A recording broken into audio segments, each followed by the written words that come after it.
What is going on, you guys? My name is Nick and welcome back to the channel. And Decision to Leave just dropped today on Mubi, and I got a chance to watch it again for the second time, so let's talk about it. Now, the main reason I didn't review this film back when I first saw it a couple months ago is just simply because the film is way too dense and complicated for me just to review it off of one watch. And honestly, even now after seeing it a second time, it still feels like a very polarizing task. And when I say the film is dense, I don't even really refer to the mystery of the film, though that part of the story, which is most of the entire film, is very well written and is weaved well throughout the story. Real meat and potatoes of the story lies within the relationship of our two leads. The film is marketed as a murder mystery, and like I said before, the mystery does carry out all the way up until the end of the film pretty much. The main focus is on the development of this relationship between the two lead characters, an investigator and a suspect. And taking this specific approach to a murder mystery where we dive more into the relationship of a set of characters rather than the mystery itself,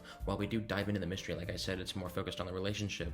I feel like if just any random person brought this into a producer's office to pitch it, they would get turned down, unless of course they were a Tarantino or a Spielberg or a Park Chan-wook, for example. It's just, this story isn't really, I don't want to say mainstream, but I guess mainstream is the best way to put it, because in the mainstream audience's eyes, a murder mystery film would kind of be like a Knives Out or a Clue, but this is quite the opposite of that, actually. But like I said, who better to do a film like this than Park Chan-wook? Now, not only is the writing a masterclass in this film, and I'm not going to dive too deep onto praising the writing, because honestly, if the writing wasn't good in this film, then it just wouldn't be engaging at all. What I really want to get into is the technical aspects that Park Chan utilizes to his best ability to kind of tell the story of this relationship. Park Chan's stylization behind the camera is what really draws in the viewer. Yes, the writing is engaging, like I said, but his work behind the camera is what really does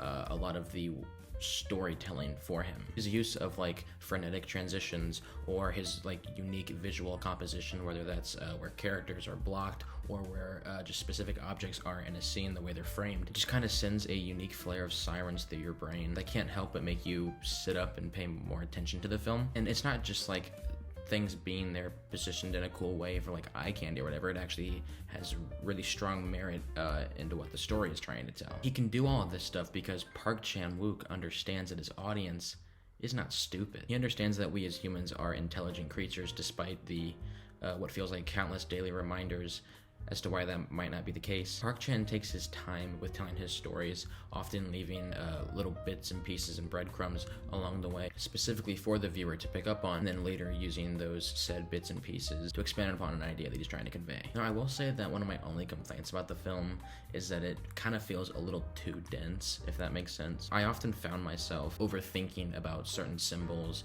or just focusing on something that Park Chan was trying to say within a specific scene, that I thought about it so much so that it kind of pulled me out of the movie. But I guess the argument could be made that it's not the fault of the filmmakers, it's my fault because I'm overthinking it. But then again, at the same time, Park Chan-wook definitely has a lot to say in this film, like a lot to say. I don't know though, what do you guys think? Have you guys seen this film? Do you often find yourself overthinking, or is it just me? Yeah, you guys, if I don't cut myself off right here, I can talk about this movie for hours and hours, and this review will inevitably be longer than my Oscar predictions review, and that is already long enough. But overall, I did really enjoy Decision to Leave, especially more so on my second viewing than my first. Not saying I hated it on my first viewing, it's just I came out a little cold on it, and definitely needing to see it again, so coming out on a second viewing definitely helps a lot. And I'm probably gonna watch this movie for years and years to come. But hey guys, with that said, I'm going to give Decisions to Leave a 5 out of 5.